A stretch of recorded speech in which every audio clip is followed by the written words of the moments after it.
As I begin today's broadcast, viewer, I want you to take a look at these two faces.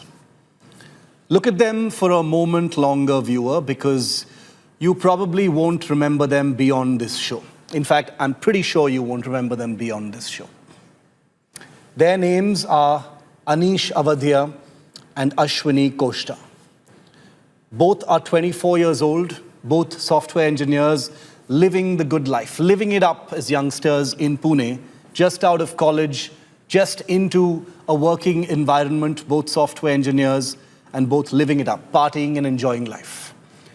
Just before this broadcast, I received word that the families of both Ashwini and Anish are in the middle of nowhere on the highway between Maharashtra and their native Madhya Pradesh with the bodies of these two youngsters.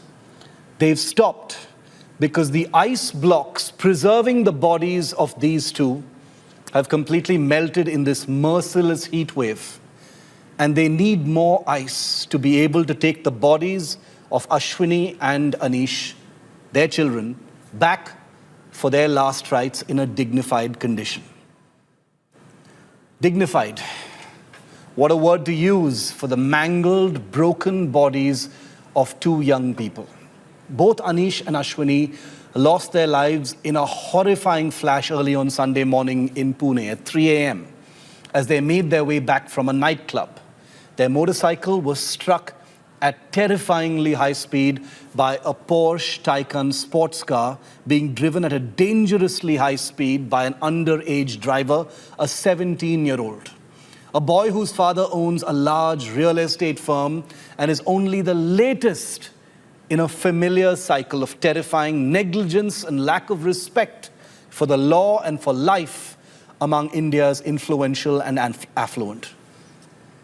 But it wasn't the accident itself that has numbed a nation today. Accidents happen, even when the perpetrators are irresponsible brats in powerful sports cars. We've seen it so many times before, right? The truly incredible piece of this story, the one that has outraged you and me and this country today, is that the underage driver, this 17-year-old brat, was granted bail by a juvenile court just hours after the accident, with the court amazingly stipulating, and get this, viewer, the court made this the bail condition. The boy has to write a 300-word essay about the accident. I'll let that sink in for a moment. Just play those words again in your head. An underage boy illegally driving an unregistered Porsche at an illegal speed after underage drinking, resulting in the instantaneous death of two persons, has been asked by a court to write an essay as one of his bail conditions. Not only does this poor teenager have to suffer the lifelong burden of composing about half a page of text, the merciless juvenile court has also ordered that his parents have to keep him away from bad company.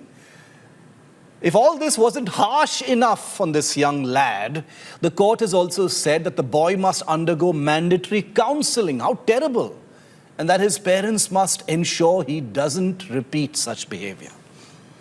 I am sure these aggressive, unremitting, merciless measures will teach the son of an influential builder what it is to respect life. I'm sure a 300-word essay will make him a better human being. I'm sure there's no bad company at home, given that allowing a teenager illegal access to a Porsche must count, of course, as good company in this country. While this poor underage driver suffers the painful strictures of the court, let us hope that the families of Ashwini and Anish have received the ice blocks that they are waiting for in the middle of nowhere.